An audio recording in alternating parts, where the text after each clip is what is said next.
Posso... Boa tarde, pessoal. Hoje a gente tem o prazer aqui de receber o Rafael Corbi. Rafael é professor da FEA USP, ganhou o Haralamo Simeone de melhor artigo ano passado. Tive o prazer de dar aula com ele na FEA, é um cara excepcional. E hoje a gente vai saber um pouco mais dessa pesquisa dele com o Fábio MS, que eu descobri agora que está na BI Norwegian Business School pelo slide, e no INSPER. E o nome do artigo é What Drives Religiosity in America? Evidence from a Spatial Model of Church Competition. Perguntas, levantem a mão no Zoom ou escrevam. Eu prefiro que levantem a mão porque fica mais interativo, mas eu também posso ler se você for tímido ou não puder ligar o vídeo. Tá certo? Pode começar, Rafael. Legal. Bom, primeiro, obrigado aí, Rafael, meu xará literal, pelo convite. Prazer estar aqui nesse BS, super iniciativa aí que já está durando bastante tempo. Bom, esse artigo, eu queria falar um pouco dele. Ele é em coautoria com o Fábio Miesse, que está partindo aí para a Noruega em breve. Infelizmente não está aqui hoje, porque ele está cuidando da mudança, senão estaria. E ele, na verdade, faz parte de uma pequena agenda de pesquisa que eu comecei a pensar alguns anos atrás, quando cheguei na FEA, sobre religião no Brasil. É um tema... não tinha Bolsonaro ainda na época, né? Mas é um tema que estava óbvio, que estava ganhando importância, e, ao mesmo tempo, também nos Estados Unidos. É o segundo paper dessa pequena agenda. Eu já tive também um aluno que acho que foi mais ou menos contemporâneo com o Bruce lá, o Bruno Komatsu, que fez também um paper muito bacana de rádio e igrejas pentecostais no Brasil. Então, foi uma pequena agenda aí que a gente está desenvolvendo agora com um pé em I.O., com a vinda do Fábio. Então, o primeiro paper, como o Bruce falou, trata um pouco de competição no Brasil, das igrejas no Brasil, mas é um modelo um pouco mais complexo, que estuda a dinâmica da competição, e aqui vai ser um modelo um pouco mais estático para os Estados Unidos, mas que tem demanda também, e tem coisas, acho que talvez mais interessantes desse ponto de vista. Então, o que eu... Ok. Então, sempre toco o telefone com esse seminário, né? Vou desligar o telefone. Então, vamos lá. Eu vou começar falando, como a gente está no Brasil, eu vou começar, ao contrário do outro paper, né? Não preciso dar muito contexto. Aqui eu vou dar um pouquinho mais de contexto. Eu vou começar falando de fatos de religiosidade nos Estados Unidos, tá? Antes de falar o que a gente faz e o que o modelo faz, né? Porque a gente vai tentar entender um pouco esses fatos usando um modelo de competição espacial. Então, primeira coisa que se fala, a primeira coisa que vem à cabeça de qualquer pessoa que estuda religião religiosidade nos Estados Unidos é tipicamente alta, em qualquer dimensão que você olhar, né? Se a gente olhar para a literatura mais sociologia, os famosos 3 Bs da religião, que é belonging, behaving e believing, todas as 3 medidas, tipicamente, americanos vão ter altos níveis. Por exemplo, 83% reportam que são membros de alguma religião, 43% das pessoas nos Estados Unidos vão na missa pelo menos uma vez por semana, quase 60% ou rezam ou leem as escrituras, né, Bíblia, no caso cristão, uma vez por semana, e também possuem crenças fortes. 80% está absolutamente seguro que existe um Deus, 60% que existe paraíso ou céu, né? 49% inferno. Eu acho interessante essa estatística.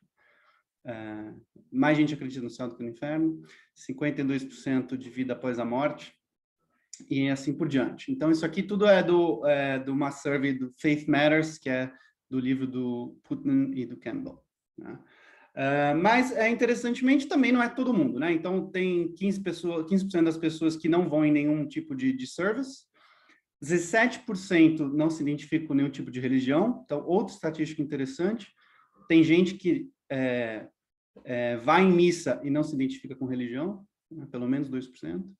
Então, alguma coisa interessante aí também. E 20% não sabe se existe Deus. Então, tem muita gente religiosa, mas tem uma porção razoável de gente que não apresenta nenhum dos Bs aí.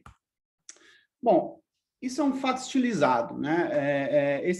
O envolvimento religioso do americano é muito forte e foi muito forte ao longo de basicamente toda a história, pelo menos no século XX, que a gente tem mais dados para dizer. Além disso, quando a gente diz que ele é alto, a gente está tipicamente pensando em padrões de países desenvolvidos em geral, né? Tipicamente, o que se diz é que, além de ser muito alto, ele não está caindo ao longo do século XX. Tipicamente, até argumentado que isso é um contra-exemplo da teoria da secularização, que eu vou falar um pouquinho mais daqui a pouco, mas hoje em dia já é mais ou menos aceito que existe também um declínio de membership e de attendance nos Estados Unidos, mas é um declínio muito lento, e tem essa frase famosa também do livro do Putnam Campbell, que demoraria a esse passo 2 séculos para os Estados Unidos catch up com os níveis de religiosidade na Europa. Aqui, rapidamente falando, não vou me prender muito aqui, mas existem 3 tipos de mudança na religiosidade, tanto ao longo do ciclo de vida, né? Tem dummies de tempo, né? Efeitos de período, e mudanças geracionais. E tipicamente é geracional que a gente vai ver que a maior parte dos drivers das mudanças nos Estados Unidos. E uma coisa interessante dos Estados Unidos também é o fato de que, como é um país onde existem mercados não regulados de religião, tipicamente, em muitos países a gente vê ou alguma religião atrelada ao Estado, oficialmente ou não oficialmente, enquanto que nos Estados Unidos e alguns outros países do Novo Mundo, Brasil, por exemplo, existe basicamente livre entrada e sem muita regulação desses mercados. Então, esses mercados tendem a ter várias denominações, várias igrejas, vamos dizer assim, competindo entre si, né? Então, nesse tipo de mercado, a gente vê bastante switching em geral, né? A gente vê que, tipicamente, a razão de herança de religião dos seus pais diminui e as pessoas começam a ser mais ativas em escolher a religião que elas querem. Então, choice aqui é uma coisa importante, de fato, né? Para países como os Estados Unidos e como o Brasil também, tá? Então, é um país ideal aí para a gente estudar essas coisas, né? Em particular, quando a gente está falando de mudança ao longo do século XX, tem 3 grandes eventos que dominam, basicamente, a história da religiosidade, que são os chamados o earthquake and 2 aftershocks, né? Ainda seguindo o que o Putnam diz. Basicamente, earthquake é a revolução hippie, sexo, drogas e rock and roll, né? Década de 60.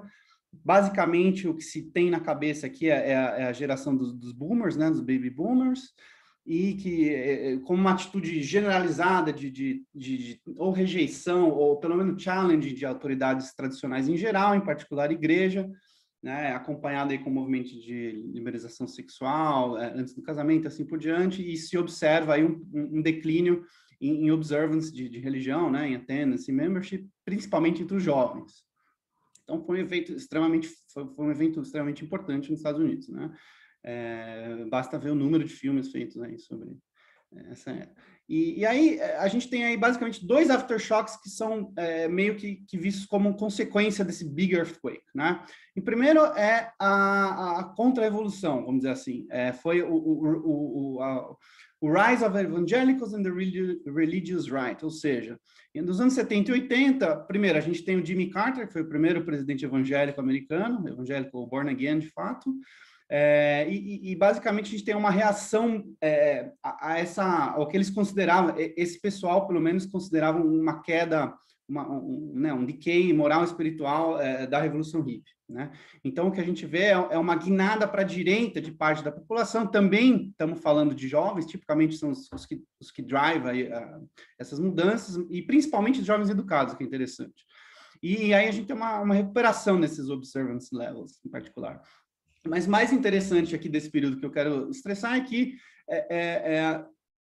essa mudança, esse shift para a direita se revela basicamente um aumento do membership nas diversas denominações evangélicas e uma queda dos protestantes considerados mainline, que aqui no Brasil chama de protestantes históricos, né? E além disso, existe um alinhamento muito mais claro do que existia entre religião e política. Então, basicamente, a gente está falando da direita religiosa, que surgiu, esse termo surgiu nessa época, e basicamente esses caras mais conservadores se alinharam com o Partido Republicano, e o Partido Republicano virou o partido da direita religiosa, né? E, por fim, uma reação a esse primeiro aftershock é o segundo aftershock, que é o famoso surgimento da geração secular, ou seja, geração sem religião, né? O Rise of the Nuns é outro jeito que se diz muito nos Estados Unidos, que foi uma reação clara à entrada pesada dessa religiosidade, da política conservadora desse Aftershock 1. Então, tem esses 3 grandes eventos aí que a gente vai tentar, de certo modo, capturar com o nosso modelo. Por fim, ainda dando ênfase aqui à questão política, como existiu esse alinhamento claro nas últimas décadas nos Estados Unidos entre religiosidade e ideologia política, o que a gente viu é que esse alinhamento do lado, primeiro, Partido Republicano, que basicamente deu formato às suas plataformas para, basicamente, atrair esses conservadores da direita americana, e quanto que aí, como reação, basicamente, o Partido Democrata, né, começou a virar o seu foco para os liberais e mais seculares, tipicamente alinhados com movimentos pró-aborto e posições mais gay-friendly, né? Então, o que a gente está colocando aqui é que a ideologia política se torna a grande dimensão que as igrejas também estão competindo depois desses grandes movimentos nos Estados Unidos. Então, a diferenciação de produto, eu já estou adiantando aqui o modelo, vai ser basicamente nessa dimensão de ideologia política. Então, vamos falar brevemente do que a literatura faz e o que a gente está tentando fazer. Então, assim, religiosidade é um fenômeno extremamente grande, extremamente importante, extremamente rico, né? O que o scholarship aqui produziu para tentar entender religiosidade? Não só para os Estados Unidos, mas com certeza com bastante foco nos Estados Unidos, né? Então, assim, tudo que eu estou falando aqui, basicamente, quase nesse slide, são scholarship de sociologia, né? Então, assim, primeiro vamos reconhecer, é muito difícil a gente entender a importância relativa de explicações de lado da demanda e lado da oferta, porque, enfim, tem muitas perguntas ainda em aberto, mas é um pouco do que eu vou discutir aqui e vou discutir no modelo. Em primeiro lugar, lado da demanda, acho que a grande teoria é a chamada hipótese da secularização, que é o quê? Basicamente, com o desenvolvimento econômico, a importância da igreja cai.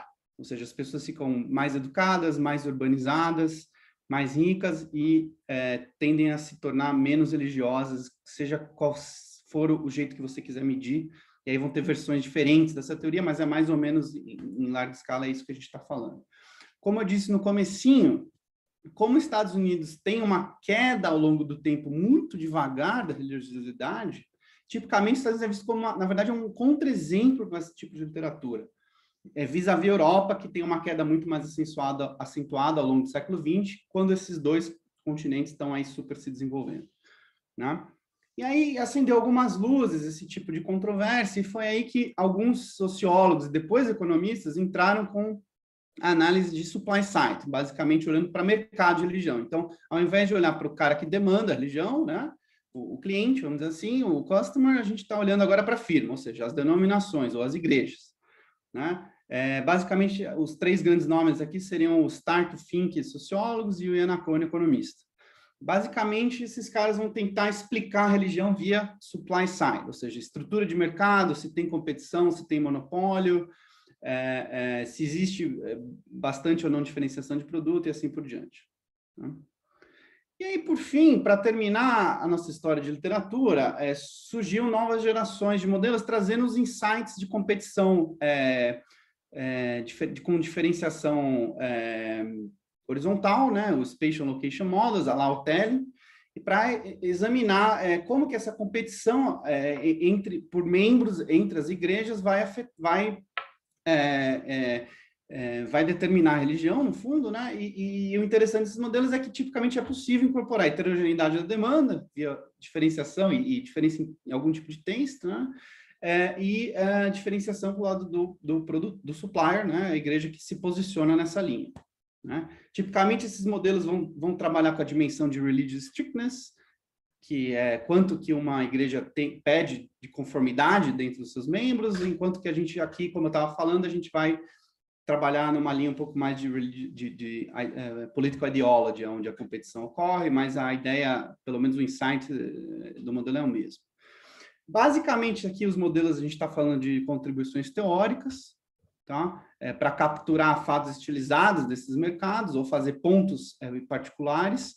E, então, é aqui que entra a nossa grande contribuição. O que a gente vai fazer to the best of our knowledge, não é assim que a gente fala, estimar um Spatial Model Religious Market Competition, né? Então, a gente vai pegar alguns insights desses modelos, vai desenvolver um modelo um pouco maior e vai tentar estimar esse modelo que vai incluir tanto fatores de demanda, então a gente vai lá, ó, aqui, por efeito de secularização, diferenciação de produto e demographics vão ter algum papel aqui, e por outro lado a gente também vai ter fatores do lado da oferta, então a gente vai ter orientação ideológica da igreja, que não necessariamente é a posição dela na linha, tá? A gente vai chamar isso aqui de prophetic orientation, a gente vai também olhar para a competição estratégica, regulação de entrada e competição secular. Tudo isso a gente vai, de alguma maneira ou de outra, capturar nesse modelo. E a gente vai usar esse modelo, por fim, para mostrar que, espero convencê-los de que, primeiro, competição na dimensão de ideologia política de fato importa. Essa vai ser a primeira coisa. Então, o parâmetro vai ser importante e os contrafactuais vão mostrar que, de fato, ele quantitativamente é relevante. A gente vai tentar entender o que de fato determina as posições ideológicas da igreja nessa linha de Hotelling, né, de diferenciação de produtos, se são motivos à la profit maximization, tipicamente o que a gente tem na cabeça, ou se existe aí alguma coisa mais supply determined, ou seja, a orientação de fato da igreja que as igrejas que impacta aonde de fato, período a período, as igrejas vão se posicionar. Aí, usando os resultados do modelo, a gente vai interpretar esses três grandes eventos, o earthquake e os two aftershocks, de uma maneira razoavelmente simples, usando simplesmente o que a gente observou na mudança da ideologia ao longo do tempo da população americana. E, por fim, a gente vai discutir só um pouquinho de impacto de anti-regulation e qual que é a importância para explicar a religiosidade nos Estados Unidos. Ok. Se tiver alguma questão aqui, basicamente é isso que a gente faz. E aí agora eu vou começar o modelo. Então a gente vai ter uns 4 slides aí de equações. Senão eu já vou seguir. Bom. Muito bem. Então vamos para o que interessa. O modelo, ele é relativamente simples, então eu consigo, acho que, falar em 4, 5 slides as equações, mas eu vou demorar um pouquinho para deixar todo mundo chegar aqui no mesmo ponto. Tá? Então, primeiro, a gente começa escrevendo um modelo de demanda por igreja. Né?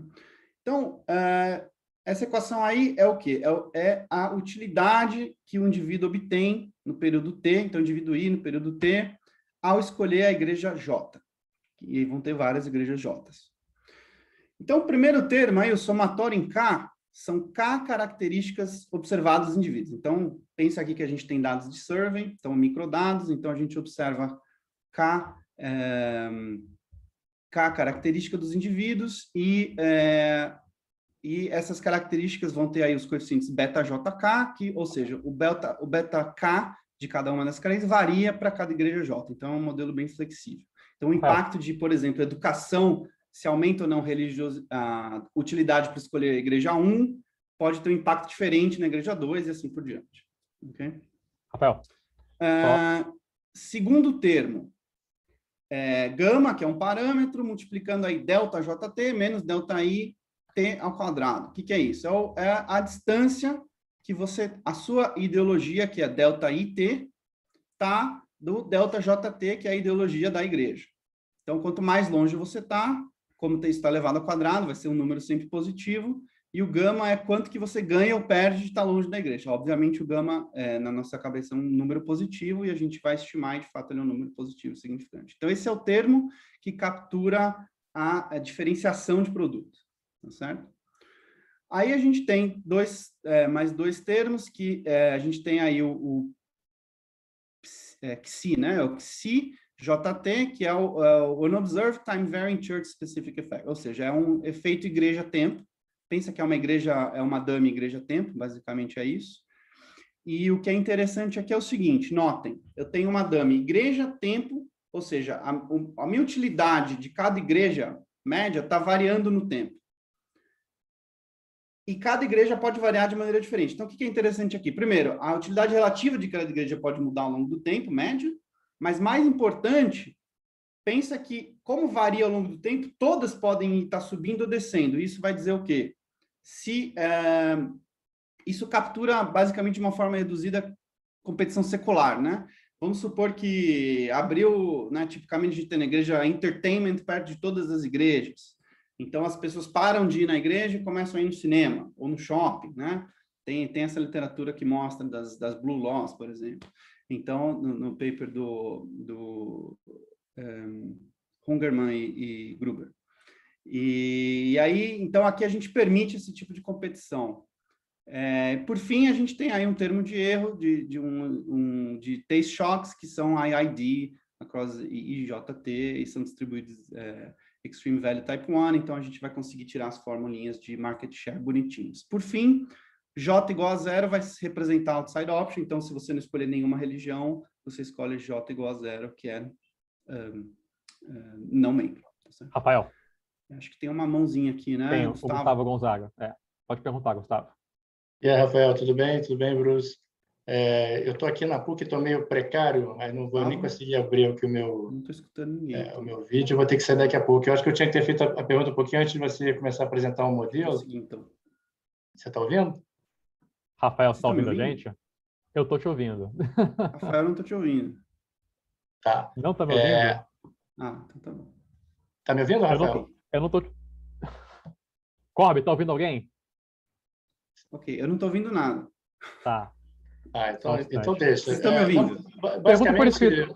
Gustavo, pergunta por escrito. Eu boto por escrito aqui. Valeu, gente. Ok.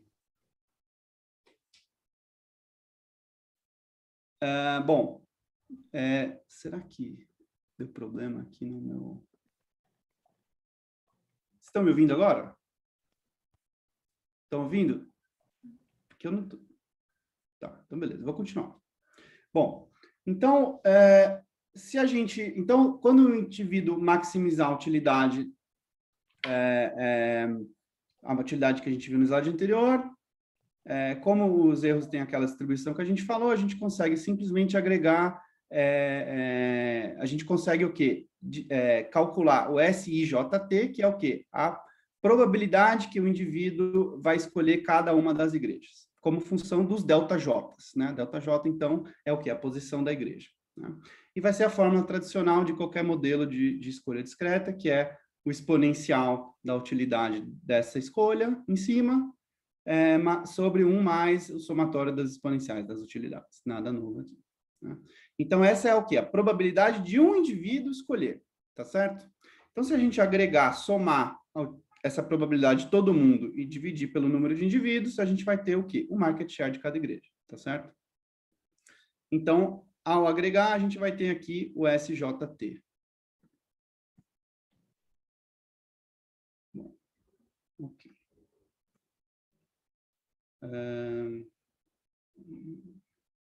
Eu vou seguir aqui, mas eu estou vendo mãozinhas aí, Rafael. Como que a gente faz? Você está me ouvindo, Corbe? Agora eu estou. Agora você tá. Tem algum problema aí? Deixa eu liberar o microfone aqui do Wagner e liberar também o do Gustavo. Aqui, Tem uma vou pergunta. agora. Oi, tá me ouvindo? Agora eu estou. Tá.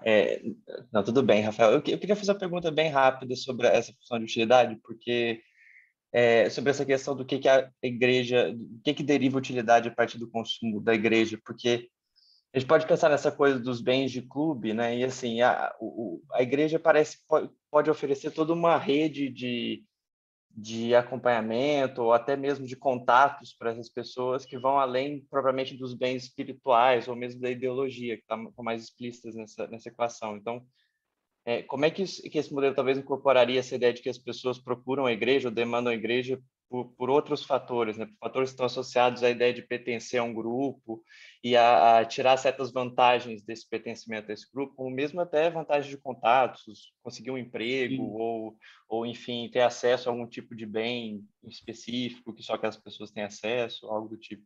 Perfeito. Então, vamos lá. O primeiro termo, aí a gente tem demographics, né? Então, e o efeito dos demographics, como eu falei, varia por igreja. Então, se você é uma pessoa mais ou menos educada, mais ou menos rica, mais jovem, mais velho, homem, mulher, enfim, isso pode ter impactos diferentes por igreja.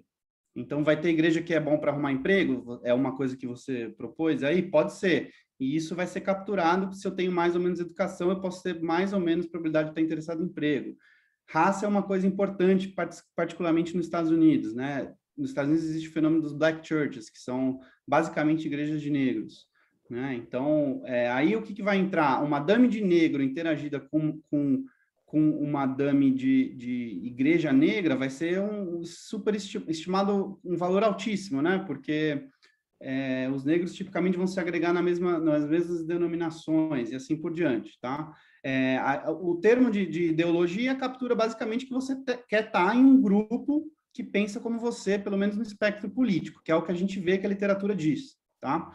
E respondendo ainda sobre a questão de club goods, tipicamente, ao invés de usar political ideology, usar religious strictness como a dimensão de diferenciação, é justificado, dá para a gente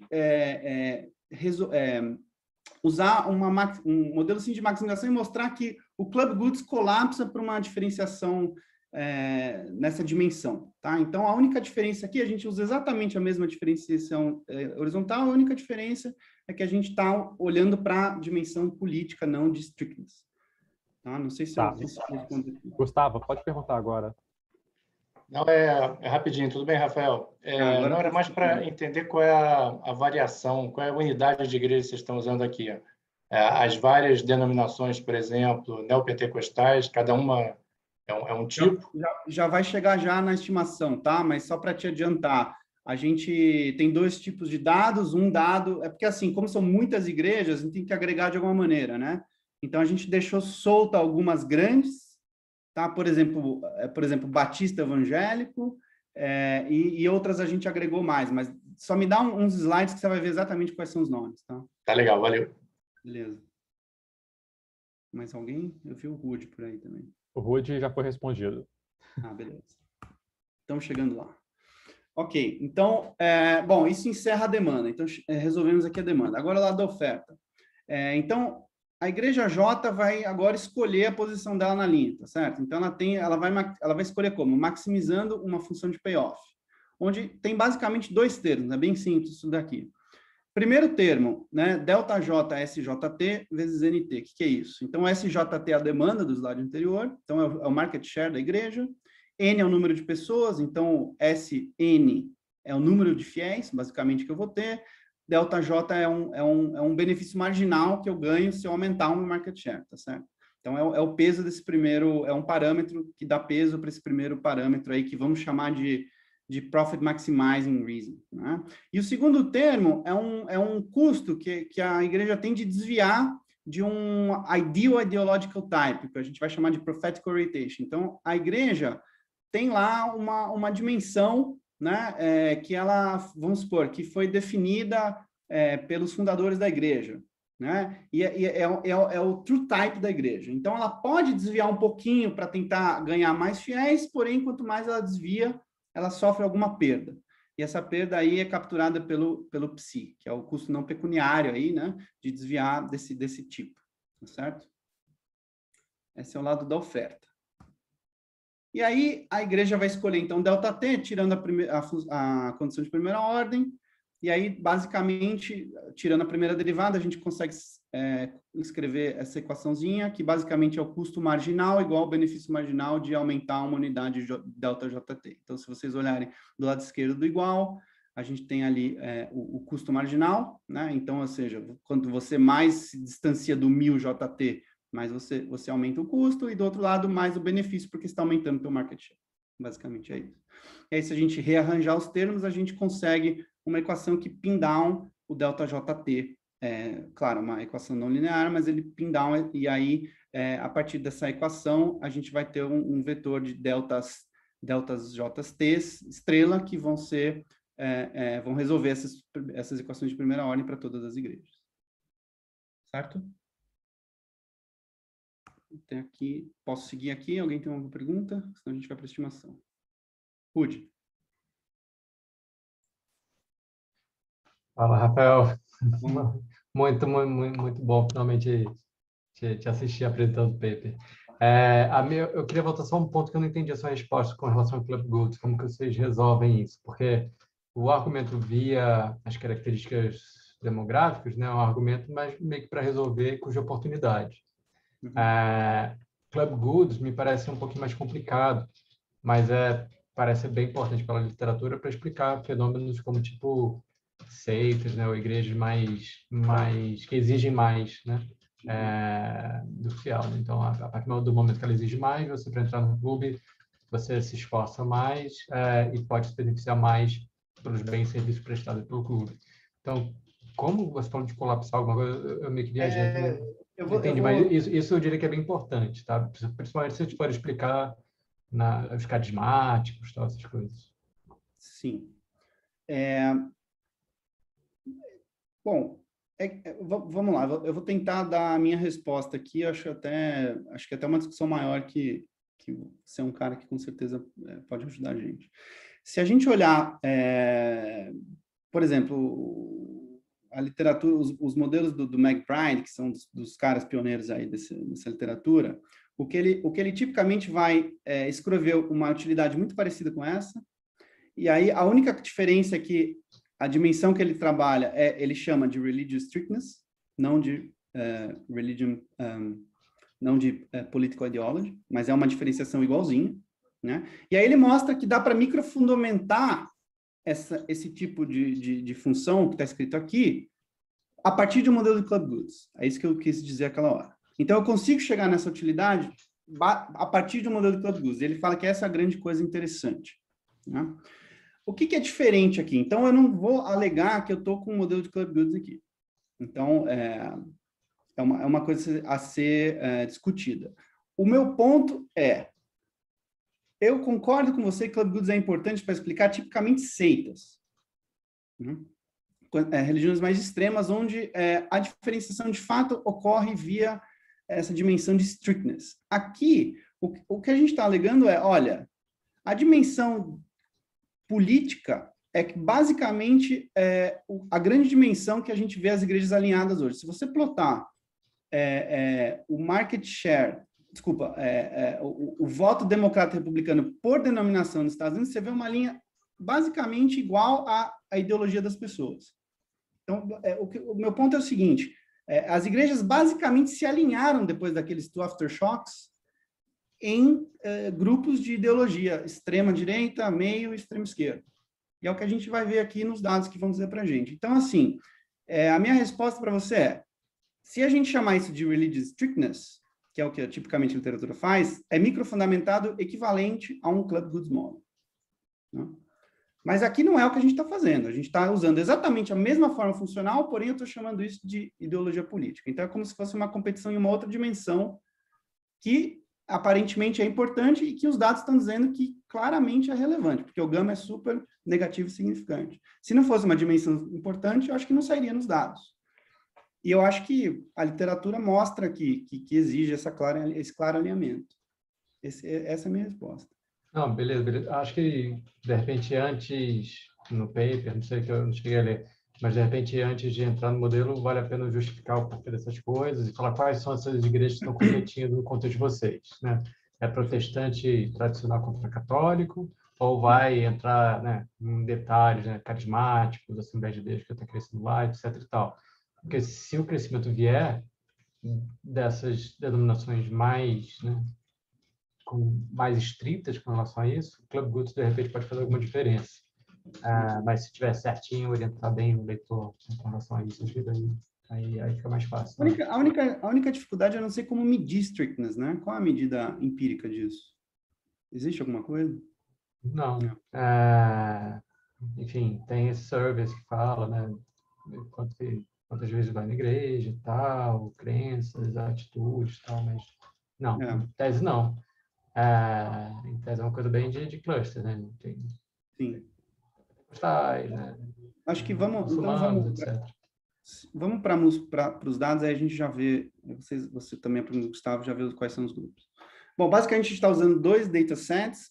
Basicamente hoje eu vou estar falando dos resultados baseados no CES, que é a Cooperative Congressional Election Study, que é para quem não conhece, é uma survey gigante, interessante, nos Estados Unidos, mais recente, começou em 2006.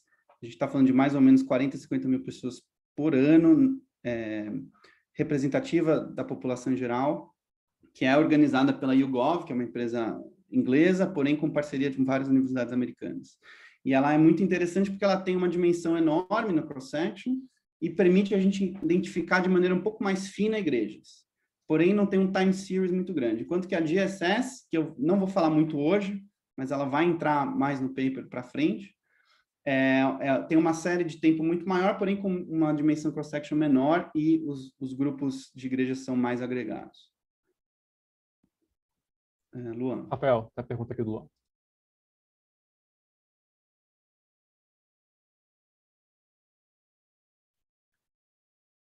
Pode desmutar, Luan.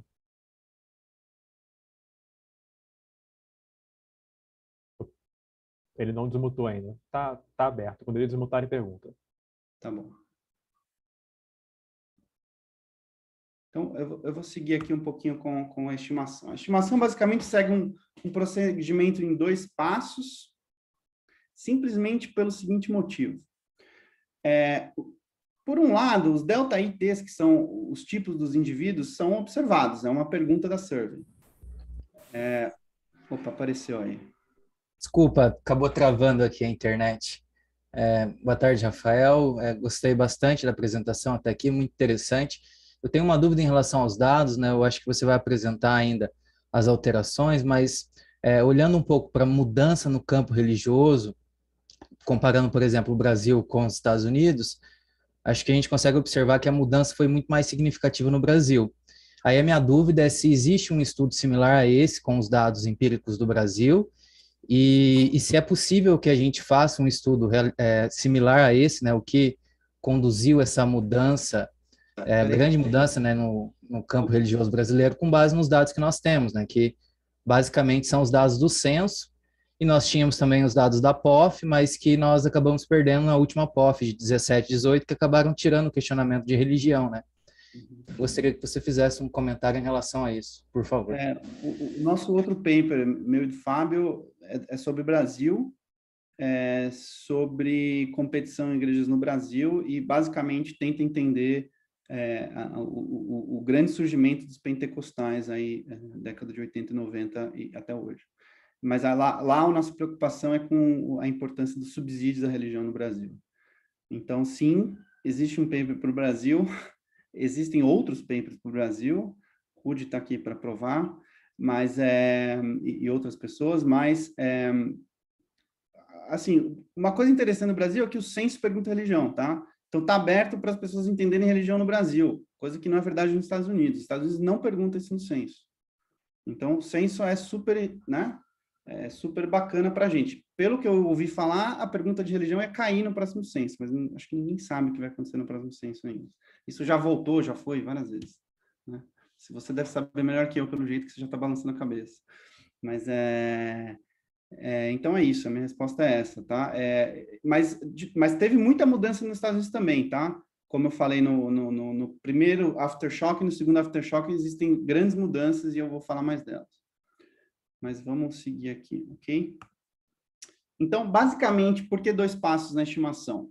Parece um modelo tradicional de escolha discreta, mas a diferença aqui é o quê? Que, por um lado, os delta ITs são observados, mas os delta JTs têm que ser recuperados dados de alguma maneira. Mais do que isso, eles têm que ser normalizados, né, no intervalo, aí, em particular no 0,1. E quando a gente estima, como é um modelo pesado para rodar, não dá para a gente colocar uma restrição entre 0 e 1 para todos os delta-Js, né? Então, a gente está falando de 15, 20 grupos religiosos por 10, 20, 15 anos, então daria um número de restrições enorme, não é factível rodar isso. Então, o que a gente vai fazer é, primeiro, rodar esse modelo sem as restrições, aí reescalonar os delta-Js, e aí estimar o modelo com os delta-Js observados agora, normalizados, e aí sim usar esses delta-Js para estimar as demandas. Tá? Então, vou tentar explicar isso aqui agora. Então, qual que é a sacada aqui? Para estimar, a gente consegue simplesmente, se a gente voltar na fórmula aqui de market share, a única coisa que eu vou fazer ali naquele slide é pegar esse termo quadrático e vou abrir ele. Tá? Eu vou abrir esse termo lá na frente. Então, notem que é a mesma equação. Eu só abri, e aí fica uma coisa linear, com termos linear em ΔI, é uma função de ΔI linear. Então, note, o primeiro termo aqui, e agora surgiu essas figuras com til, que eu já vou falar, que é o XiJT til, aí o ΔJT til multiplicado por ΔIT, então ΔIT é dado, né? E aí gama ΔIT quadrado. Então, o parâmetro que vai me sair estimado do ΔIT quadrado já é meu gama direto. Então, já recuperei meu gama, né? Aí eu vou estimar esse parâmetro ΔJT til, que ele é igual ao quê? A menos 2 gama ΔJT verdadeiro. Então, eu já tenho gama, tenho meu ΔJT til, recuperei meu ΔJT.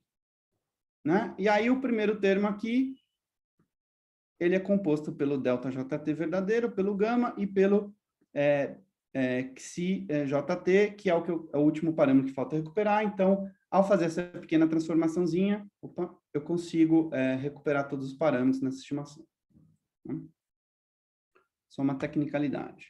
Então, aí eu rodo o meu modelo e estimo e chego no seguinte gama.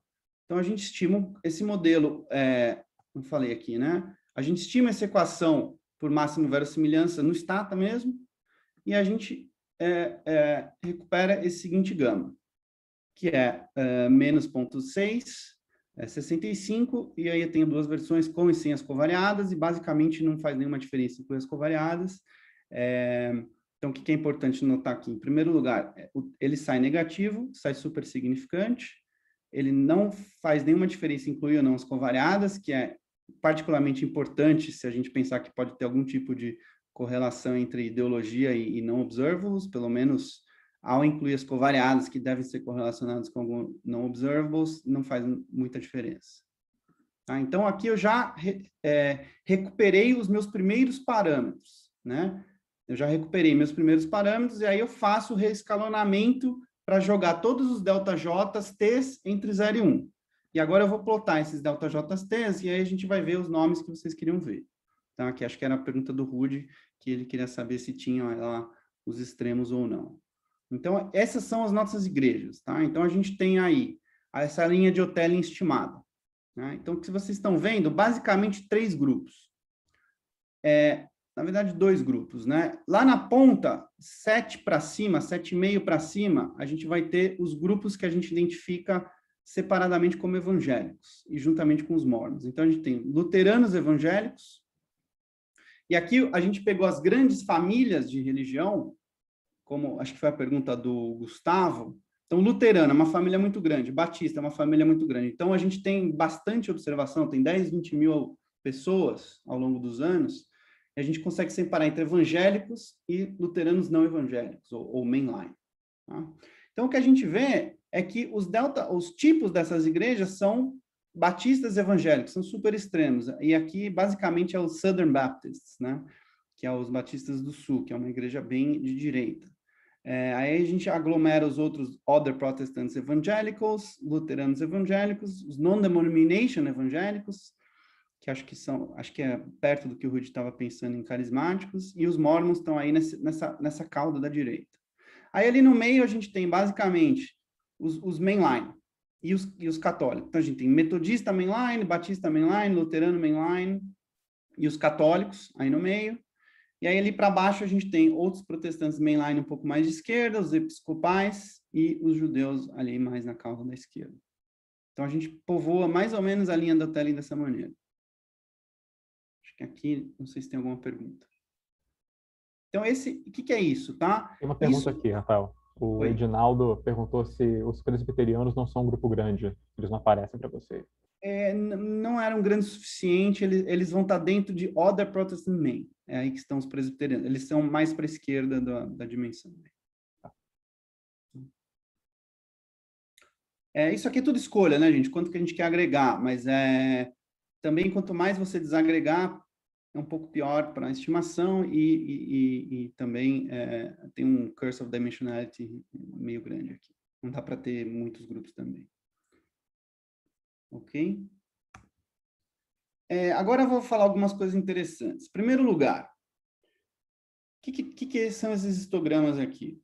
Olha o que sai para a gente. Aqui eu estou plotando, as barrinhas azuis é o histograma dos ΔJTs estimados, a ideologia da igreja, e as barrinhas, não sei que cor é essa aí, marronzinha, são das médias da ideologia, a ideologia do cara médio de cada igreja.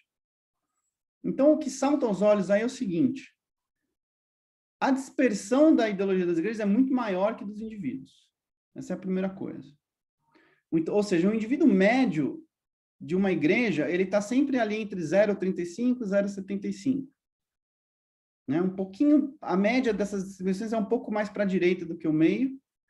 E outra coisa, essa é a primeira nota. A segunda nota é que tem uma cauda relativamente grande para o lado esquerdo, para o lado direito. Então, na média, a gente vai ver isso nos dados, as igrejas estão um pouco mais para a direita do que o centro e tem uma cauda bem importante do lado direito, enquanto que do lado esquerdo ele é mais despovoado de denominações, vamos dizer assim. Ok? Então, assim, recapitulando o que a gente falou. Em primeiro lugar, para aí a gente entrar nos contrafactuais. Em primeiro lugar, as estimativas dos gamas são todas negativas e significantes, robusta a inclusão de covariadas. Então, isso vai dizer o quê? Que sim, que é relevante a dimensão do political spectrum.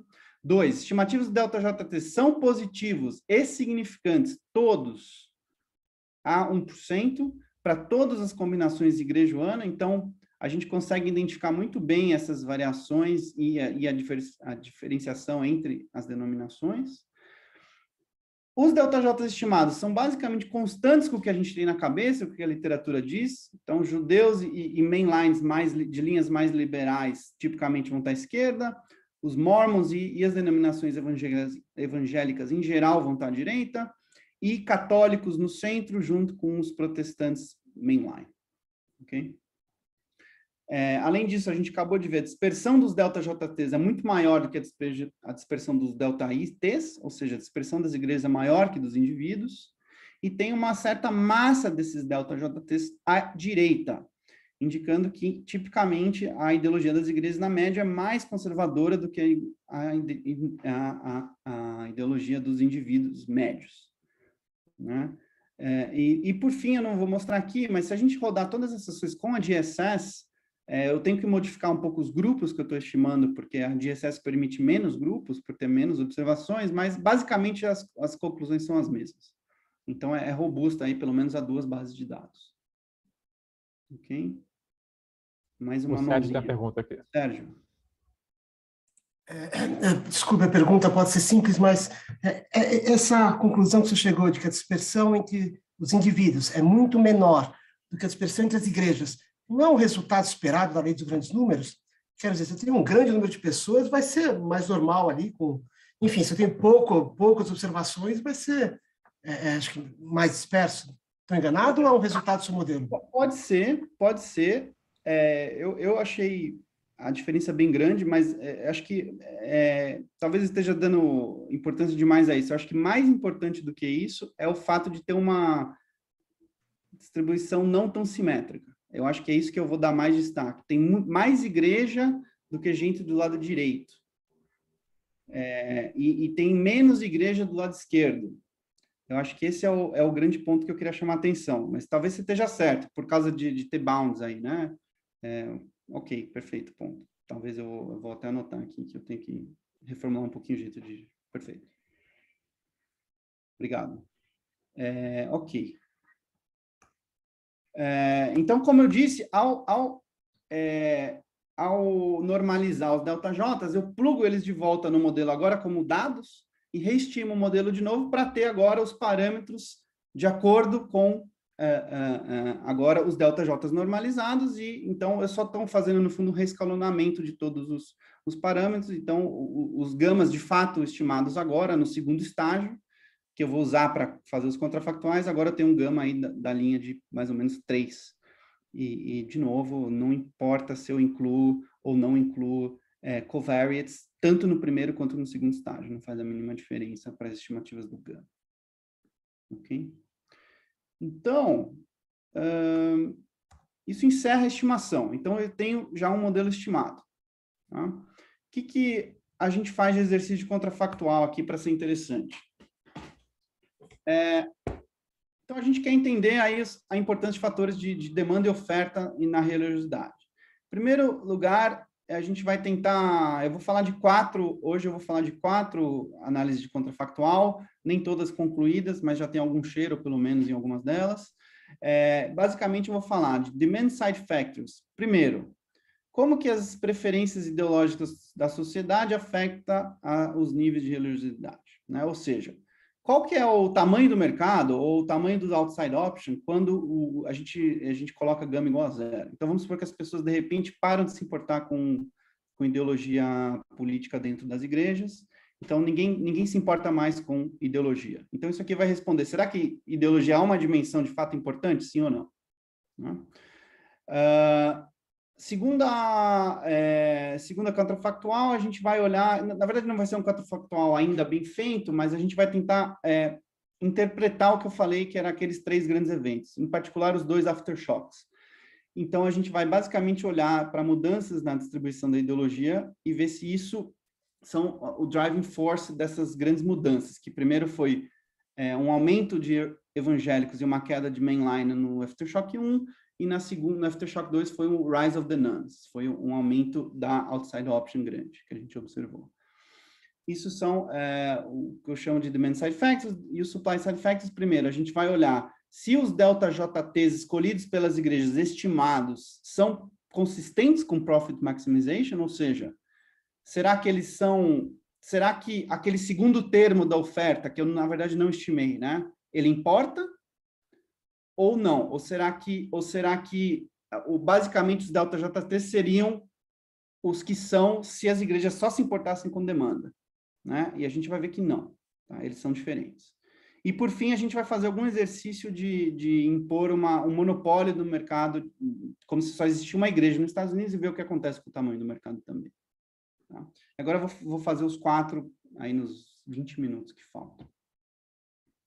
Então, vamos entrar no primeiro. Aqui já está o resultado. Então, lembrando que era o primeiro, será que ideologia de fato importa ou não? Então, vamos lá. Data, modelo e contrafactual, gama igual a 0. Então, as denominações que a gente viu lá no gráfico. Na coluna A, a gente tem os dados. Então, aqui é só as médias do market share de cada uma dessas igrejas. Coluna B, a gente tem o market share previsto pelo modelo. Então, vocês estão vendo que A e B são colunas muito parecidas, a gente pin down razoavelmente bem, acho que para basicamente todas aqui as denominações que a gente coloca no modelo. Se a gente olhar para o tamanho de nuns, basicamente 33% nos 2 casos, então o fit parece ser razoável. Aí na coluna C é o nosso contrafactual, a gente recalcula a coluna B mais setting o gama igual a 0. E o que a gente vê é que, em primeiro lugar, os nuns caem de 33 para 25. Com certeza teria que ser uma queda, né? Porque, basicamente, não tem punição para você estar longe da tua igreja, né? Então, como o efeito é sempre para o mesmo lado, a gente teria que observar uma queda dos nuns, né? Então, agora se torna não importante o posicionamento ideológico da igreja para a demanda. E mais interessante que isso, e também é intuitivo, né? O que a gente vê é que os caras que realmente ganham são os caras extremos, basicamente os evangélicos. Então, se a gente vê ali, Other Protestant evangélicos ganham 9 pontos percentuais, Non-Denomination evangélicos ganham 9 pontos percentuais,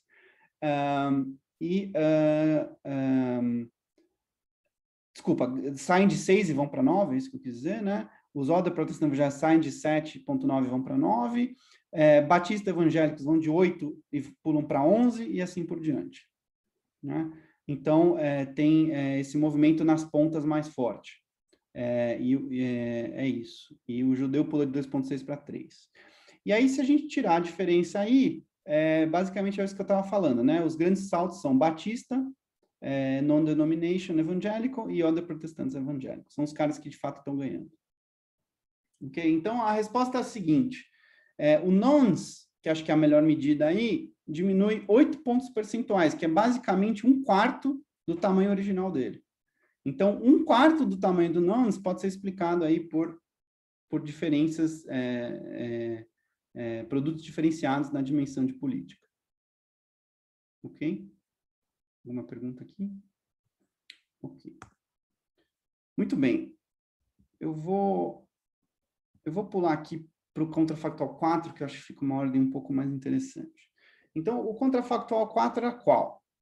Era olhar para supply of ideology and religiosity levels. O que quer dizer isso? Será que a posição ideológica das igrejas, os delta-J, são driven somente por lado da demanda, né? Individual ideologies, ou as igrejas se importam de fato com o que eu chamei de ideal ideology ou o intrinsic preferences aí do clergy, né? Ou prophetic orientation, tem vários nomes para a mesma coisa.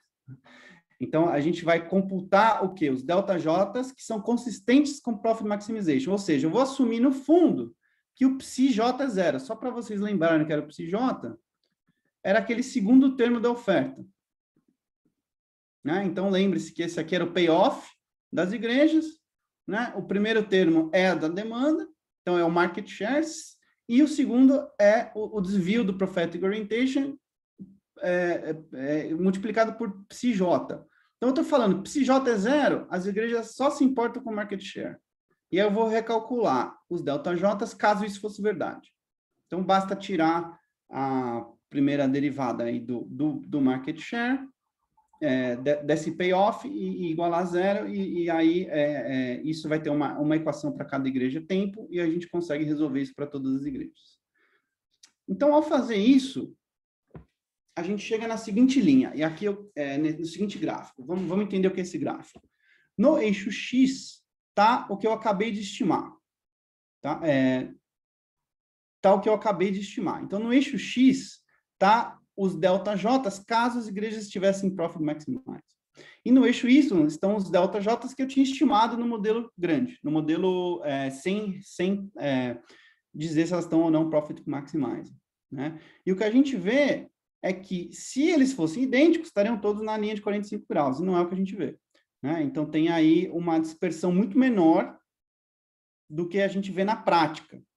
Então, isso é uma resposta também um pouco a esse comentário de que, bom, o que a gente vê aqui é que a distribuição do Profit Maximize em ΔJ é muito parecida com a distribuição que a gente viu dos indivíduos, tá? Pelo menos eyeballing, né? Ou seja, eles estariam muito próximos do que é o indivíduo médio de cada igreja, o que faz total sentido.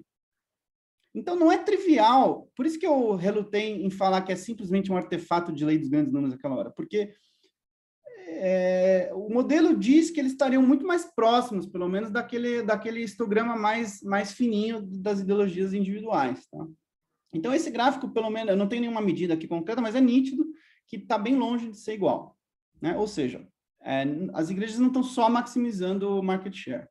Tá? Inclusive, eu coloquei aqui duas medidas interessantes para a gente ver o seguinte. Em primeiro lugar, não só isso aqui não está coincidindo na linha de 45 graus, como quem é mais de esquerda está mais à esquerda ainda do que prevê a linha, e quem é à direita está mais à direita do que prevê a linha. Isso é a primeira coisa. Segunda coisa, a massa é maior do lado direito, como a gente já sabia. Tá? Então, se a gente rodar uma regressão do ΔJ Profit Maximizing com o ΔJ estimado, por ano, a gente vai ver que ele está sistematicamente acima do que um do outro. Então, o Profit Max, o ΔJ estimado está sempre 1.1, 1.2, né, 10 a 20% maior do que o ΔJ de Profit Maximization, todos os anos, exceto em 2008. Então, tipicamente, a gente vai estar um pouco mais, todo mundo um pouco mais à direita do que deveria estar se fosse Profit Maximizing. Essa é a primeira statement. O segundo statement é, se a gente fizer não por ano, mas por denominação, a gente vê o que eu tinha falado. Então, quem está à direita tá mais à direita do que prevê ainda o Profit Maximization. E quem está à esquerda está mais ainda à esquerda do que estaria se tivesse só Profit Maximize. Então, são dois statements diferentes, né? Então, tem uma certa polarização, vamos dizer assim, nessas linhas de political ideology. Ok? Então, para encerrar esse assunto do Counterfactual 4, então a gente calculou os ΔJs Profit Maximizing, né? E quero ver agora, quais são as consequências, né? Qual seriam os market shares caso as igrejas tivessem somente Profit Maximizing? Então, a gente vai recomputar os market shares imputando esses ΔJs novos, que são Profit Maximizing. E a gente chega nessa seguinte tabela. Então, na coluna A, de novo, são os observados, são os dados do modelo, né? Tal qual a gente começou. E a coluna B é caso os ΔJs fossem Profit Maximizing. E o que a gente vê, de novo, é que tem um efeito, ele não é gigante, mas ele tem um efeito de pelo menos 2,7 pontos percentuais sobre os NANDs. Ou seja, as igrejas estão perdendo aí, na média, 2,7 pontos percentuais para a população para o outside option. Né? Para o outside option. E, de novo, os caras extremos seriam os caras que mais teriam a ganhar se eles fossem para o meio. Tá? Faz sentido. Ok? Então, é isso aqui que o Profit Maximization está dizendo para a gente. Ok? Vamos lá. E agora, acho que talvez a parte que eu mais goste aqui. Retomando, né? A gente falou que teve o earthquake e os 2 aftershocks ao longo do século XX nos Estados Unidos. E eu falei que a gente entende o primeiro aftershock como o surgimento dos evangélicos, o aumento, né? O inchamento dos evangélicos, a diminuição do meio protestante e um shift claro ideológico para a direita de parte da população, em particular a população jovem educada. O segundo aftershock é uma reação a esse primeiro, que entraram na política, e uma reação foi um shift de parte também da população para a esquerda. Então, se a gente colocar os dois juntos, a gente está falando de um movimento de polarização ao longo do tempo, né? Uma galera foi para a direita, uma galera foi para a esquerda e o meio achatou. Né? Estamos falando só de ideologia por enquanto. E se a gente pegar, agora sim, agora é a razão da gente usar a DSS, a gente ainda não rodou direitos contrafactuais, a gente só está olhando aqui para um plot de dados, o que a gente vê aqui se a gente comparar o começo do período que a gente tem, que é 74, e olhar para 86, que seria mais ou menos o final do primeiro aftershock, por aí, a gente vê o quê? Que tem uma diminuição ali, uma fuga mais ou menos da esquerda e um shift to the right. Então, se vocês olharem ali entre 0,6 e 0,9, a gente tem um aumento de ideologia da direita na população americana. Né? E aí, se a gente expandir isso para incluir o segundo aftershock, o que a gente vai ver agora comparando o início do período, né, até o final do período. Então, agora tem o aftershock 1 e 2 nesse gráfico. E aí, o que eu quero chamar a atenção de vocês se vocês olharem para as barrinhas do meio, todas elas estão diminuindo. Então, o vermelhinho lá em cima e o azulzinho embaixo. Todas elas estão diminuindo. Então, você tem um achatamento do meio e você tem uma expansão das pontas. Então, os caras ali com delta I 0, que são os caras de esquerda, super aumentam. E você tem um aumento de massa ali nas últimas duas barrinhas da direita. Então, você tem um shift claro do meio para as pontas. E aí, então, primeiro para a direita Aftershock 1, depois para a direita Aftershock 2. E a gente quer usar isso para reinterpretar, então, o que aconteceu nesses Aftershocks. Então, lembrando, né? Então, a nossa interpretação é a seguinte, e a gente precisa das estimativas do modelo para fazer essa interpretação. Então, os indivíduos se tornaram mais polarizados ao longo dessas décadas, de 70 até os anos 2000, primeiro para a direita, depois para a esquerda. E aí é a coisa chave. Em primeiro lugar, Church Ideology não se ajusta, pelo menos fully, e parece que não se ajusta muito, a mudanças em demanda. Né? Ela não se muda, não reage, não adjust fully, pelo menos, a mudanças na demanda. Então, as igrejas que a gente estimou que estavam à direita, continuam à direita. E as igrejas que estavam no meio, continuam no meio. e a gente sabe que tem menos igrejas à esquerda. Então, o que aconteceu foi, primeiro, nos anos 70 e 80, tem um shift para a direita, como reação da Revolução Hippie. Quem está lá à direita? Os evangélicos. Então, esses evangélicos vão... A utilidade dele para esses caras aumenta, então eles vão inchar os evangélicos. O middle vai sofrer, que é o mainline e os Catholics. E aí, o segundo shift, que é o shift para a esquerda, as pessoas vão para a esquerda, mas não tem igrejas lá. E as igrejas que tem, que é, por exemplo, Black Church e judeus, que são muito driven por etnia, são mais difíceis de pessoas não daquela etnia entrar, né? Porque a gente tem demográficos no modelo. Então, essas igrejas não incham. O que acontece é que essas pessoas caem para fora, elas caem para o nones, elas caem para o outside option. E essa que é a nossa interpretação aí. Então, se a gente pegar esse movimento, basicamente, de ideologia, inchou para a direita, inchou para a esquerda, explica o rise dos evangélicos, a diminuição dos mainline Catholics e o rise of the nuns depois dos 2000. Tá? A gente está começando a fazer 3 exercícios que eu não vou falar muito aqui, mas o primeiro seria, vamos supor que existisse um full polarization, o primeiro exercício que a gente fez, tá? O que quer dizer isso? Pega a nossa amostra inteira, eu só pego a ideologia e falo, metade das pessoas são 1, extrema-direita, metade das pessoas são 0, probabilidade meio. O que acontece com os nons? O que a gente observa é que os nons aumentam de 33% para 42%. E aqui eu tenho aqui a mesma tabela que eu fiz para todo mundo. Tá? Então, essa aqui é uma primeira tentativa de olhar para a importância quantitativa disso, que eu não vou perder muito tempo nisso, mas a gente quer fazer uma coisa um pouco mais sofisticada. Ok? Ficou claro? Então, assim, a ideia aqui, se a gente tivesse um full polarization, os nuns aumentaria mais 8 pontos percentuais, é uma coisa bem grande, 25%. Obviamente, a gente não observou um full polarization. Né? Ok? E aí, para encerrar, eu acho que é um contrafactual que a gente está ainda debatendo se a gente quer ou não incluir no paper, que é um pouco diferente.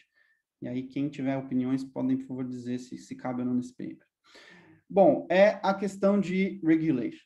Então, a gente tem aqui nos Estados Unidos e no Brasil free entry in religion markets, né? Isso gera um mercado com grande diversidade e como a gente sabe que diferenciação importa, então, se você diminui a diversidade, você provavelmente vai ter o quê? Uma diminuição do tamanho total do mercado, né? Porque você aí só vai ter um produto e as pessoas da ponta vão cair, né? Então, qual é o contrafactual? A gente pega uma das igrejas, né? Coloca ou o delta observado ou o delta com profit maximizing e recalcula os market shares, o market share dessa própria igreja, que só tem agora uma, né? Ou o market share do outside option. E aí a gente acha, por enquanto, nesse primeiro exercício, efeitos bem grandes. Por exemplo, então a gente sai de um mundo que a gente tinha 33% de outside option. Se a gente impor a Igreja Católica como monopólio, só existe agora uma igreja, e ela é uma igreja relativamente central, né, centrista, o share de nones quase que dobra, vai para 60%. Né? O que, a princípio, quando eu vi, eu falei, nossa, isso aqui tá um absurdo. Porém, tem vários países europeus com monopólio religioso que têm números parecidos. Tá? Eu não estou aqui claiming que esse modelo explica esse contrafocal explica toda a diferença nos Estados Unidos e Europa. Claro que existem muitas outras dimensões que são diferentes entre esses dois lugares. Mas coincidentemente interessante, principalmente países da Europa do Norte, que têm share de nones por volta de 60% a 70%. Então, se a gente pegar igrejas mais da ponta, esses números aí sobem mais ainda. Tá? Acho que é isso que eu tinha para dizer sobre esse contrafactual. Sérgio, pois não. Antes de mais nada, desculpa, se você já interrompeu, você já terminou a apresentação? Posso fazer uma pergunta já do meio? Pode, a próxima slide é a conclusão. Tá, ok. Então, se você me permite, acho que já vou fazer. Antes de mais nada, mil perguntas. Eu, infelizmente, perdi uma parte da exposição do modelo, então temo que minha pergunta seja um pouco repetitiva. Mas, assim, eu entendo que você tá relacionando, né, ideologia dos indivíduos, ideologia das igrejas, né, no espectro esquerda-direita. Você chegou a analisar também dispersão entre os grupos, intra cada grupo religioso e também entre cada religião propriamente dita. Quero dizer, sei lá, a religião católica no Brasil tem de esquerda a direita. Eu acho que tem uma dispersão grande. É claro, tem os grupos religiosos neopentecostais que são, obviamente, mais concentrados, digamos, à direita. Então, assim, você entendeu a minha pergunta, né? A dispersão dentro de cada grupo e dentro de cada igreja. Né? Sim, perfeito. A resposta não olhei para isso, é super interessante. Acho que já até anotei aqui, é uma coisa interessante para a gente ver. A única coisa que tem aqui feita é que, como eu falei ali, não dentro de cada igreja, mas dentro de cada, pelo menos, família, vamos chamar assim, por exemplo, luterano, a gente consegue separar entre evangélico e não evangélico. Então, claramente ali tem uma diferença enorme, né? Mas mais fino que isso, e olhando para microdado por grupo, a gente ainda não olhou, mas perfeito, é uma coisa que a gente vai fazer sim. Obrigado aí pela sugestão. Rafael, acho que parte para a conclusão agora, que tem o Lucas Varvar que quer fazer a pergunta e o Nathan Kane também quer fazer. Depois você concluir, eu já... Só concluir, então, acho que eu vou bater aqui no tempo exato, fenômeno, primeira vez. Então, assim, o que eu quis dizer aqui para vocês a religiosidade está é um tema extremamente interessante, ainda understudied pelos economistas, na minha opinião, mais studied pelos sociólogos. Acho que, até voltando a duas perguntas que a gente teve aí, tem muito espaço para paper fazendo coisas parecidas para o Brasil.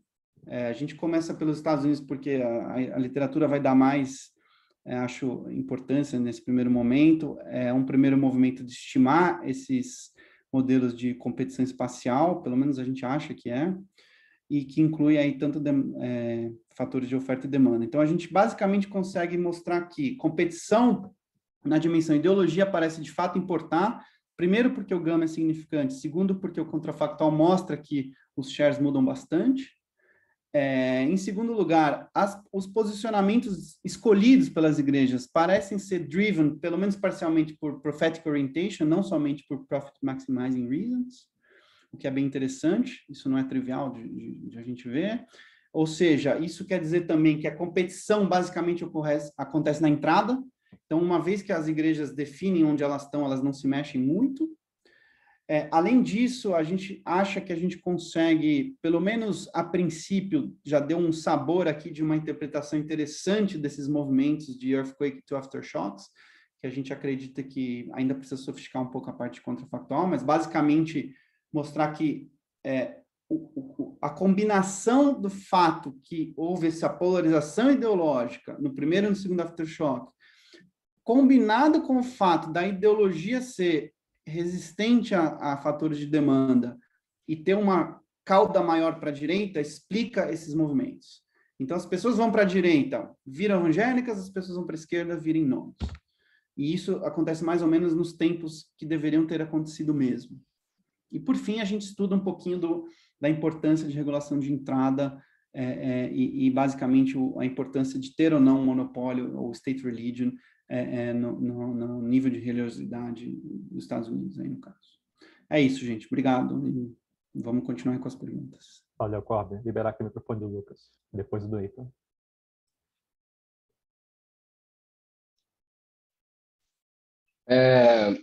Oi, Rafael. Primeiro, parabéns e obrigado pela apresentação. Acho que foi muito legal. É um tema que eu acho muito interessante. Não consigo não pensar no caso brasileiro, né? Mas é um fenômeno muito recente e acho que ainda tem pouca coisa sendo feita nisso. Mas, enfim, sobre esse último contrafactual que vocês fazem, né, do monopólio da religião, eu fiquei pensando, e agora é uma dúvida, porque eu não sei se o modelo já está capturando isso ou se vocês precisariam adicionar alguma coisa.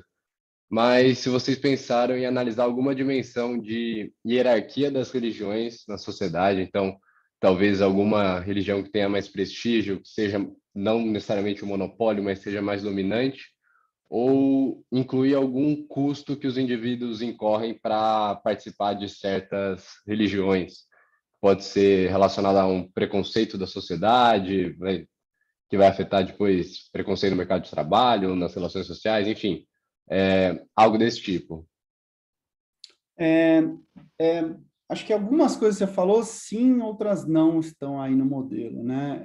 Em relação à hierarquia de religiões de maior ou menor status, eu não sei muito bem como a gente poderia pensar nisso, né? Eu acho que, se você está olhando o mercado como um todo, né, a gente está interessado nos shares. Então, quem está ali dentro é menos importante, de certo modo. O que quer dizer status? Status vai ser uma religião que tem indivíduos com mais high status, low status, não sei. O que é importante, que a gente sabe que é importante, é raça, como eu já tinha falado. Então, com certeza, se eu colocar ali um monopólio onde só existe uma igreja negra nos Estados Unidos, o share de não vai para 90%, porque basicamente brancos não vão nessas igrejas, né? Então, assim, nesse certo sentido, sim, tem algum espaço para dimensão racial, e se você quiser chamar isso de preconceito, eu não sei se é a melhor palavra aqui no caso, mas talvez segregação seja a palavra correta, né? Tem a famosa frase, acho que é do Martin Luther King, ele fala que domingo de manhã é a hora mais segregada dos Estados Unidos, que ele está se referindo às missas, né? Então, exatamente no fenômeno das igrejas brancas e negras. Tá? Então, isso está sim no modelo, porque a utilidade depende não só da minha dummy de raça, como a minha dummy de raça, que vai ser diferente, o valor dela vai ser diferente para cada igreja. Então, ela pode ser positiva numa, negativa na outra. Acho que é isso. Mas, assim, voltando ao que você falou, não dá para parar de pensar no Brasil, eu concordo. Mas, não coincidentemente, voltando a fazer propaganda, a gente já tem um paper sobre o Brasil, olha questões um pouco diferentes, olha a dinâmica da competição e a importância dos subsídios. Esse paper já tem draft, já está no nosso site, se você quiser dar uma olhada. Esse paper aqui que eu apresentei hoje não tem draft, ele é fresco desse nível, a gente está escrevendo o draft ainda, mas em breve vai estar disponível. E concordo com você, é um tópico no Brasil super pouco estudado por economistas, mais estudado por sociólogos, assim como é verdade nos Estados Unidos também. Eu acho que a gente tem a vantagem de entrar com um ferramental, às vezes um pouco, a gente gosta de pensar pelo menos mais interessante, mais poderoso. Então, acho que tem espaço aí, né? O Rudy foi um pioneiro aí na literatura de religião no Brasil por economistas. Vamos lá. Agora o Nathan. Pode falar, Nathan. Oi, Bruce. Eu até ia sugerir, se tiver tudo bem com o Rafael, eu pego a última pergunta, porque eu não quero segurar ninguém, não. Eu tenho só uns comentários que eu escrevi mais metodológicos, então, se alguém tiver uma pergunta mais rápida aí, passa na minha frente. Vou passar para o Luan aqui, então. Pode falar, Luan. Minha pergunta é bem rápida, Rafael. Eu acho que você não chegou a mostrar a mudança no campo religioso dos Estados Unidos. A minha impressão é que não, como você mencionou no começo da apresentação, não houve uma mudança muito significativa, ou seja, os indivíduos não migraram de uma religião para outra, tanto quanto no Brasil, por exemplo. De certa forma, essa falta de mudança, de alteração do campo religioso dos Estados Unidos não prejudica um pouco o modelo, no sentido, será que nós não teríamos resultados melhores, né, para essa análise no Brasil, por exemplo, que houve uma mudança significativa, principalmente vindo dos católicos para os evangélicos e também com o crescimento dos sem religião, né? Será que não teria um impacto melhor para verificar esses aspectos? É só uma curiosidade realmente em relação à aplicação empírica desse modelo ou de modelos similares para o Brasil. Eu só não concordo 100% com a tua colocação. Eu acho que nos Estados Unidos houve um movimento mais ou menos parecido com o que houve aqui, um pouco menos dramático, porque lá não existia uma denominação dominante como no Brasil, que era católica. Mas se você considerar os mainline Protestants, que eram o grande grupo que dominava os Estados Unidos, eles quase cortaram pela metade aí nas últimas décadas, uma coisa parecida que vem acontecendo aqui com os católicos. A fuga lá foi parte para evangélico e parte para nuns, que é uma coisa parecida aqui. Aqui é quase tudo para evangélico, mas os nuns estão subindo também. Então, quantitativamente não são movimentos iguais, mas são para a mesma direção, um aumento de denominações mais conservadoras, um esvaziamento do meio, que aqui, obviamente, católico tá tudo, né? Mas vamos pensar que o católico está no meio, e da esquerda estariam os nuns, né? É mais ou menos um movimento parecido. Eu não sei se a explicação que a gente propõe aqui, que é via essa polarização ideológica, seria a mesma para o Brasil. Isso é um ótimo paper a ser escrito. Seria talvez uma continuação desse caminho que a gente está tentando aqui abrir. Tá? Acho que é mais ou menos isso aí. Beleza? Sérgio, pode perguntar. Peço perdão por estar abusando, é uma pergunta que eu ia deixar para a leitura do draft, mas como você falou que não tem draft, eu infelizmente tenho que fazer a questão. Então, eu perdi uma parte da exposição do modelo. Me explica como é que você classificou as igrejas, o espectro político, conforme essa orientação profética. Eu não consigo imaginar como encaixar os judeus, os católicos, enfim, essas religiões talvez mais tradicionais nesse espectro. Como é que você fez para localizar isso aí? Os indivíduos que eu consigo entender, as igrejas não. Por favor. Acho que faltou ser um pouquinho claro. Então, assim, essa oferta que a gente propõe aqui, na verdade, a gente não está estimando essa equação, tá? Ela é uma equação simplesmente que diz assim, deixa eu chegar nela aqui. Só lembrando qual é o payoff da igreja, né? Ela tem dois termos, né? Uma parte que é o Profit Maximizing Reason, né? E outra que é o profético, né? A gente não está estimando isso aqui, a gente fez uma coisa um pouquinho diferente, para mostrar que não é só Profit Maximization que importa, a gente estima os ΔJs, tá? Das igrejas, estimando lá a função de demanda para os dois estágios que eu expliquei. Então, o modelo gosta desses ΔJs, que a gente normaliza entre 0 e 1, ok? Então, temos ΔJs. Aí, sim, a gente usa... Então, dropa esse segundo termo, tá? Vamos supor que não existisse Prophetic Orientation, ok? Aí, sim, a gente consegue estimar a equação de primeira ordem, tá? Onde é que está isso? Cadê o... A gente consegue... Eu tinha algum slide. Aqui. Então, eu falo, não existe mais aquela segunda componente. Então, a gente, na verdade, aquilo só está escrito no papel. Aí, aqui a gente fala, vamos agora achar o ΔJ que maximizaria, de fato, o market share. Okay? Aí, eu mostro que eles são bem diferentes. Então, o meu argumento é esse, tá? Então, é só um conceito, esse Profit Maximization. Na verdade, eu não sei calcular ele. O que torna a minha vida mais fácil. Porque eu também não sei fazer. Okay. Nathan, agora é com você. Beleza. Pode falar se você tiver só uns minutos aí, que eu acabei de fazer uma pequena lista. Por favor, Nathan. Então, a primeira coisa foi essa normalização entre 0 e 1, exposto à primeira rodada. Para ser sincero, eu não sei se eu entendi muito bem, porque quando você não normaliza os deltas, você pega um gama de menos 0,65, aí você reestima, aí você normaliza os deltas, reestima o gama aparece como menos 3.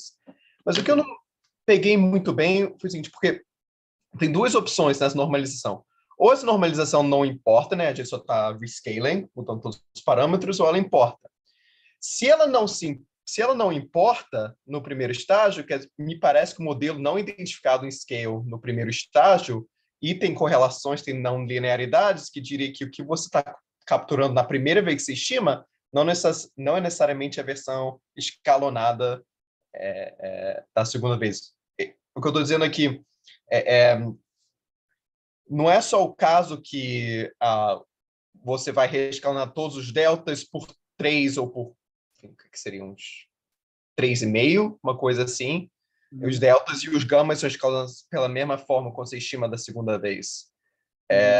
Então, isso me sugeriria que, na verdade, da primeira vez que você estima sem nada, não é suficiente só reescalonar os deltas. Você teria que... Eu imagino que se você colocasse o gama estimado menos 3 de novo e retirasse os deltas, provavelmente eles não teriam entre 0 e 1 ou não seriam os mesmos da primeira vez. Então, não tem garantia que... Entendi. Então, não tem necessariamente convergência, tipo um EM algorithm, né? Testei os primeiros parâmetros. Eu entendi o seu ponto. Se eu entendi, você quer dizer assim, faz ao contrário, pega os gamas e os outros parâmetros finais, finge que agora você não tem delta, e reestima os dados, vê se eles ficam em 0 e 1, é isso que você está falando? Por exemplo, eu estou dizendo que não me é óbvio que o problema de identificação do primeiro estágio é somente por causa da escala dos deltas, de estar entre 0 e 1. Tem várias não linearidades, então, se você está estimando, não basta só, sem as restrições, não tem garantia que ex-post se garantiriam que só seria 0 e 1. Caso não linearidade, eu não me lembro se está fazendo só maximum likelihood ou não, mas tem restrições, etc. Se for só maximum likelihood, então uma função certamente talvez seria verdade, mas o que eu não tenho noção é só sobre a identificação desses parâmetros, se é só uma coisa de escala ou se não é. E aí, se você ficar interagindo isso, vai dar uma convergência diferente. Entendi. Mas aí, para responder essa tua pergunta, ou eu tenho que colocar só um estágio com restrições, que eu acho que numericamente é inviável, ou Vou te falar o que isso é relacionado. O problema de identificação isso, para mim, eu já tenho que pensar muito nesses problemas que tem de estimação de policy positions, né? E o que o teu modelo tem que não está no modelo de escolha discreta tradicional é uma não linearidade nesse delta quadrado, nesse parâmetro que não é observável. Tipicamente, pelo que eu entendo, as funções de valor indireta em modelos de I/O são monotônicas, e por isso você pode inverter o que você observa do market shares para recuperar o delta. Aqui tem dois lados, né? Tem duas soluções na quadrática. A gente pode estar equidistante do teu bliss point para o lado direito e para o lado esquerdo. Então, essa inversão não me é óbvia que existe, me parece que tem vários candidatos à solução. E aí, quando você estima da primeira vez, você está escolhendo um, mas se você escalonasse e impusesse outros deltas, você poderia estar chegando no outro. Mas eu posso escrever com mais calma. Só no meu, por exemplo, nos modelos de BLP tem problemas de múltiplos equilíbrios e tal, mas a gente está deixando isso ao lado. Essas não linearidades não me é trivial que só normalizar, exposure entre 0 e 1 resolve. Mas vale a pena pensar mais. A segunda coisa que eu tinha só apontado, se estiver no slide 33, uma das conclusões que você tira de menos 3, menos 2 pontos percentuais. Mais de 33. Isso, mais os 4 aí.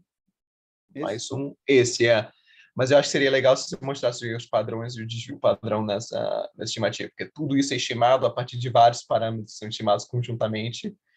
E, enfim, 33 para 31, não sei se isso me é tão óbvio, dado que as conclusões que você tá tirando daí.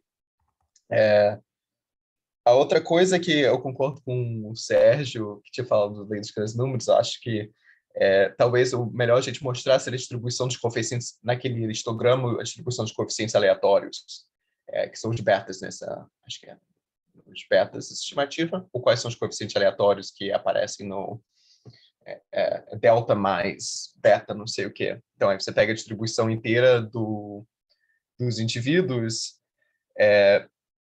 em vez de só a média de onde ficam. Eu não entendi. Você pode repetir o ponto? Não, então tinha o histograma das preferências individuais e preferências das igrejas. Sim, isso. Eu acho que o Sérgio está correto, porque um está mostrando a ideologia só o ponto da igreja, o outro está mostrando uma média através de milhares de pessoas. É uma média não ponderada dos indivíduos, é só isso. Então, talvez mostrar a distribuição desses deltas de acordo com características, porque esses modelos têm coeficientes aleatórios, né? Então, para escolher tem distribuições, talvez a simetria ou simetria fique mais clara. Não, mas é isso, cara. Achei muito legal, acho que contrafactuais também são bem interessantes. Achei esses mecanismos de demanda e oferta excelentes. E aí o resto era só pensar de múltiplas soluções ou estimando, porque eu acho que muitas literaturas de OI passa meio direto sobre os problemas de múltiplas soluções e só assume que tem um equilíbrio nos dados, esse mesmo equilíbrio que existe no contrafactual. E aí, quando tem essas não linearidades a mais aqui, não me é óbvio. Se for só a máxima verossimilhança que vocês estão fazendo, tem esse mapa, então eu sei que o da você recupera vai ser só escalonado, mas eu não sei se é esse o correto. Enfim, a gente fala com mais calma depois, não vou manipular aqui. Eu queria uma pergunta, eu queria que você me dissesse sua opinião sobre o último contrafactual. O pessoal, talvez o Rudy também vai ter uma opinião, porque não sei se ele ainda está aí, mas tem gente que não gosta muito dessa história de que regulation explica tudo nos Estados Unidos. Tem até essa discussão grande. Eu não sou de religião, então talvez Rudy, quem for, seja, para mim parece super interessante. Na verdade, eu até puxaria, diria quem é que se beneficia dessa regulação, né? Se você fosse impor regulação, quem se beneficia assim, do ângulo de economia política que eu venho, eu diria, olha, tem gente que está contribuindo para que tivesse regulação, e essa história seria coerente, né? Seria esse sentido de compatibilidade aqui são coerentes com essa história. Mas, para mim, parece super razoável.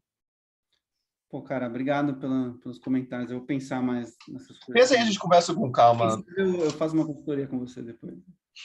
A gente se fala. Você tem meu e-mail, fica à vontade. Valeu, legal. Pessoal, Desculpa, tomar um tempo aí. Tranquilo. É bom a discussão.